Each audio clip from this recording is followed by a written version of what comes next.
Bienvenue au Centre international Espérance Vie, laissant toutes les personnes découvrent et entrent dans leur destinée en Christ. Nous vous bénissons dans le nom précieux de Jésus. Nous vous aimons de l'amour de Christ. Nous voulons que vous parveniez à la connaissance de ce Jésus qui a bouleversé nos vies. Depuis qu'il est rentré dans ma vie, tout a changé. Tout a changé. Nous sommes en train de traiter le sujet du baptême, sur le baptême.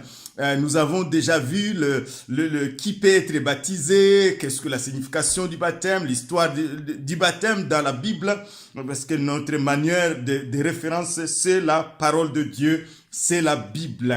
Notre manière de référence, c'est la Bible. Nous nous soumettons à ce que la Bible dit. Amen. Nous restons dans la Bible. Amen. Nous croyons à ce que les paroles, Jésus a dit, le ciel et la terre passeront, mais mes paroles ne passeront point. Amen. Nous croyons à ces paroles.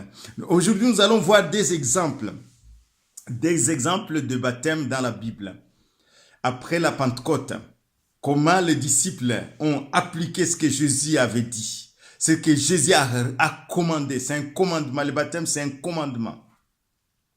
Celui qui croira et qui sera baptisé sera sauvé. Faites de toutes les nations des disciples, les baptisant au nom du Père, du Fils et du Saint-Esprit, et enseignez-leur à observer tout ce que je vous ai prescrit. Enseignez-leur à observer, car je suis tous les jours avec vous jusqu'à la fin du monde. Gloire à toi, Seigneur, tu es avec nous. Nous allons voir le premier baptême après la Pentecôte. Comment les apôtres ont baptisé. Comment les choses se sont passées. C'est le premier baptême qui a été administré après l'effusion du Saint-Esprit, le jour de la Pentecôte. Ça se trouve dans Actes chapitre 2. En regardant le texte, en regardant comment les choses se sont passées, et on va trouver le modèle du baptême, de ce qui s'est passé et comment ces gens sont arrivés jusqu'à se faire baptiser. Il y a eu une prédication, ointe du Saint-Esprit. Le Saint-Esprit est descendu. Et les gens qui étaient là disaient, mais ces gens sont fous parce qu'ils parlaient en langue. Ils parlaient en langue et les gens disaient, c'était à la Pentecôte. Il y avait des religieux qui étaient là, qui étaient venus célébrer la Pentecôte. Et le jour de la Pentecôte, dit la Bible, tout à coup il vint du ciel comme un bruit d'un vent impétueux. Il remplit toute la maison où ils étaient réunis. Les 120 étaient réunis dans une maison. Et des langues semblables, des langues du feu leur apparurent séparées les unes des autres. Ils furent tous remplis du Saint-Esprit et se mirent à parler en d'autres langues, selon que l'Esprit leur donnait de s'exprimer. Alléluia. Et c'était un bruit qui était là, un bon bruit, un bruit qui vient du ciel, qui vient d'en haut. Toute grâce excellente vient d'en haut. Il vient du ciel. Des hommes et des femmes, de religieux qui n'étaient pas parmi les 120 qui attendaient l'effusion du Saint-Esprit parce que Jésus avait dit, vous serez mes témoins, vous recevrez une puissance, allez attendre à Jérusalem jusqu'à ce que vous soyez revêtus de la puissance du Saint-Esprit. Vous recevrez une puissance, car le Saint-Esprit s'il viendra sur vous, alors vous serez mes témoins. À Jérusalem, en Judée, en Samarie, jusqu'aux extrémités de la terre. Alléluia. Aujourd'hui, nous allons voir deux exemples. L'exemple du baptême en Jérusalem et l'exemple du baptême à Éphèse, extrémité de la terre. Alléluia. Gloire à Dieu. Donc, Pierre va sortir rempli du Saint-Esprit, alors que 50 jours avant, il avait renié Christ. Ça se passe 50 jours après la crucifixion de Jésus. Pierre avait renié Christ. Il a eu peur. Maintenant que le Saint-Esprit vient, Pierre sort, rempli du Saint-Esprit, conduit par le Saint-Esprit. Il a ouvert la bouche et le Saint-Esprit a rempli sa bouche de paroles ointes, de paroles venant de Dieu, des paroles divines, des paroles esprit et vie. Il va démontrer que Jésus-Christ est le Messie, attendu par le peuple hébreu et qu'ils l'ont rejeté. Ils l'ont méconnu. Ils l'ont crucifié sans le savoir. Mais ils vont dire au verset 36 que toute la maison d'Israël sache donc avec certitude On n'est pas dans la probable, c'est pas probable. C'est certain, alléluia, qu'il sache avec certitude que Dieu a fait Seigneur et Christ, ce Jésus que vous avez crucifié. Après avoir entendu ce discours, ils eurent le cœur vivement touché. Et ils dirent à Pierre et aux autres apôtres, « Hommes, frères, que ferons-nous? Nous sommes perdus. » Pierre leur dit, « Répentez-vous et que chacun de vous soit baptisé au nom de Jésus-Christ pour le pardon de ses péchés. Et vous recevrez le don du Saint-Esprit. Car la promesse est pour vous, pour vos enfants et pour tous ceux qui sont au loin, en aussi grand nombre que le Seigneur notre Dieu les appellera, nous aussi, toi aussi. Alléluia. Ceux qui sont au loin, c'est une promesse pour nous, c'est une promesse pour toi. Et par plusieurs autres paroles, il conjurait et les exhortait, disant, sauvez-vous de cette génération perverse. Sauvez-vous de cette génération. Donc, tu te répands, tu te détournes. Tu vis dans le monde, mais tu n'es pas du monde. Tu as une autre mentalité, la mentalité du royaume des cieux. Tu as une autre vie qui est venue dans ta vie, c'est la vie de Christ. Tu as un autre esprit qui est venu dans ton esprit, c'est l'Esprit Saint qui vit dans ton esprit, qui t'aide à vivre, à transcender les situations, à vivre, à vaincre le péché, alléluia, les tentations, les convoitises, toutes ces choses, tu peux les vaincre parce que tu as la vie de Christ en toi. Et par plusieurs autres paroles, il les conjura en disant, sauvez-vous de cette génération perverse. Ceux qui acceptèrent la parole furent baptisés. Et en ce jour, le nombre de disciples s'augmenta d'environ 3000 âmes. Amen. Ceux qui acceptaient, donc il y a 5 étapes qui sont à relever dans ce texte. 1. La prédication de la bonne nouvelle, c'est-à-dire l'évangile. La bonne nouvelle du royaume des cieux. Dieu a tant aimé le monde. Il a donné son Fils unique. Il est mort à la croix. Car le salaire du péché, c'est la mort. Mais le don gratuit de Dieu, c'est la vie éternelle. Car tous sont péchés et sont privés de la gloire de Dieu. Ils sont gratuitement justifiés au moyen de la rédemption qui est en Christ. Ceux qui acceptèrent, il y a une conviction, brusquement par le Saint-Esprit qui était là agissant dans le cœur. Il y a une conviction, les uns se moquaient et les autres ils ont dit mais c'est la réalité. Je sens l'intérieur de moi, mon esprit et comprend qui est Jésus.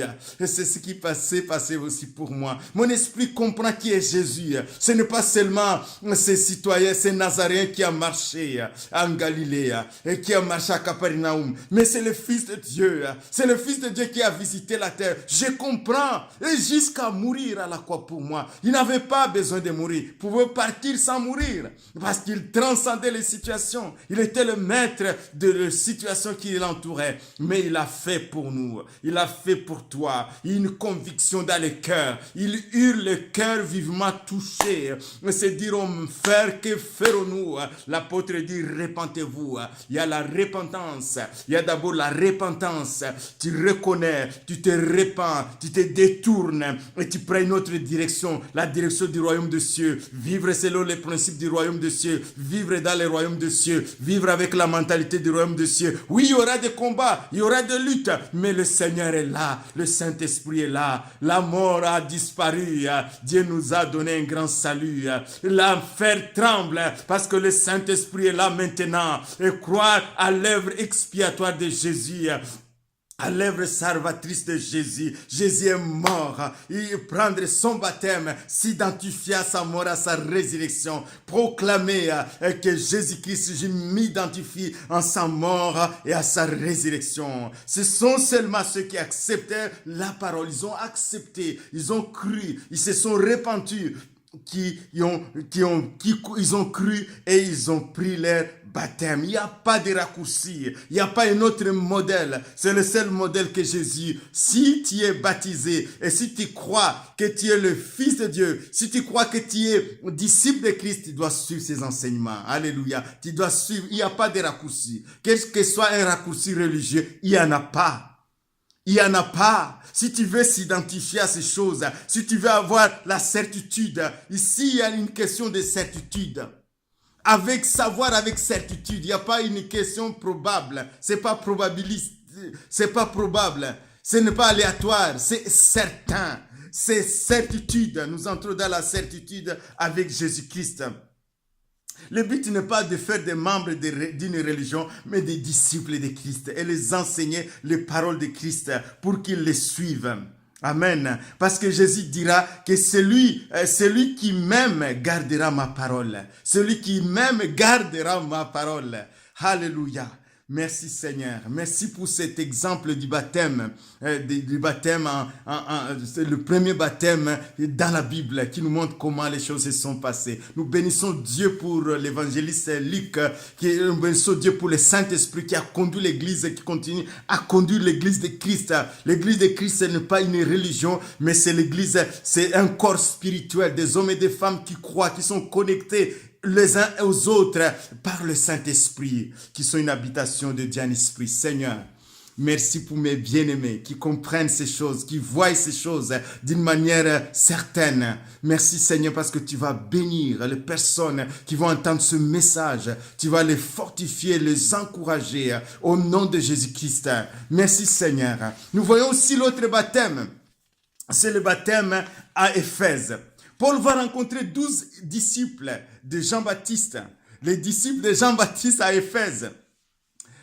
Et il va dire, mais avez-vous reçu, pendant qu'Apollo était à Corinthe, dit la Bible, c'est Acte 19, versets 1 à 7, Paul, après avoir parcouru les hautes provinces d'Asie, arriva à Éphèse. Ayant rencontré quelques disciples, il leur dit, avez-vous reçu le Saint-Esprit quand vous avez cru? Ils lui répondirent, nous n'avons même pas entendu dire qu'il y ait un Saint-Esprit. Là, l'apôtre était étonné, il dit, de quel baptême avez-vous été baptisé? Il dit, du baptême de Jean. Ah, parce que Jean, vous avez été baptisé du baptême de Jean, par immersion, oui. Oui, c'est par immersion, mais ce baptême n'est pas le baptême de Jésus. Ce baptême te disait d'aller vers Jésus, de croire que Jésus viendra. Il est l'agneau de Dieu qui ôte le péché du monde. C'était pour préparer Jésus. Maintenant que Jésus est là, ce baptême n'a pas de valeur. Tu dois prendre le baptême au nom de Jésus. Il va expliquer, certainement il va leur prêcher la bonne nouvelle de Jésus-Christ.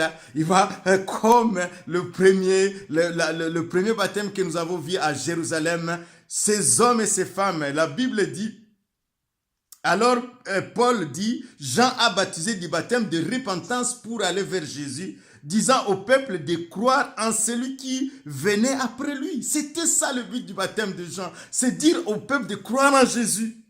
C'est-à-dire en Jésus. Sur ces paroles, ils furent baptisés au nom de Jésus.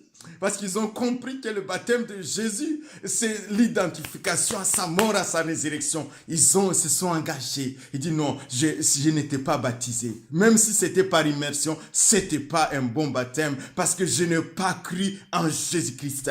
On m'a baptisé, moi je n'ai pas ouvert la bouche et confessé. Je ne me suis pas repenti. Je n'ai pas cru en Jésus. Je ne le connaissais pas. On m'a forcé. Et toutes ces choses-là. Mais j'étais dans l'ignorance, tout simplement.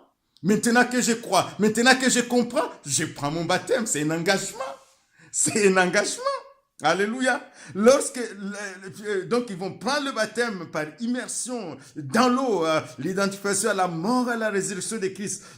Lorsque Pierre leur y imposait les mains, le Saint-Esprit vint sur eux. Alléluia.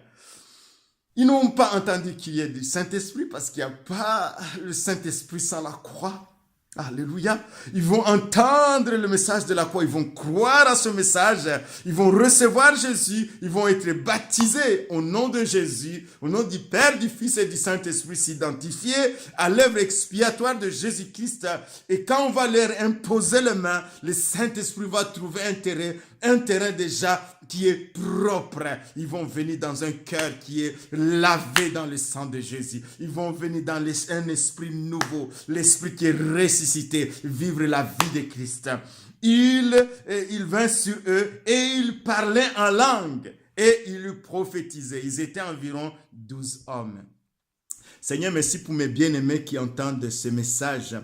Je te prie s'il y a des gens qui ont été baptisés mais qui ne comprennent pas, Seigneur, de saisir l'occasion, de prendre leur baptême au nom de Jésus, de croire, de se repentir et d'entrer dans cette relation extraordinaire avec Jésus. Merci Saint-Esprit, c'est toi qui fais ce travail de conviction dans le cœur. Je te rends toute la louange. Merci mes bien-aimés. Bienvenue dans le royaume des cieux. Bienvenue dans la vie nouvelle en Christ. Soyez bénis.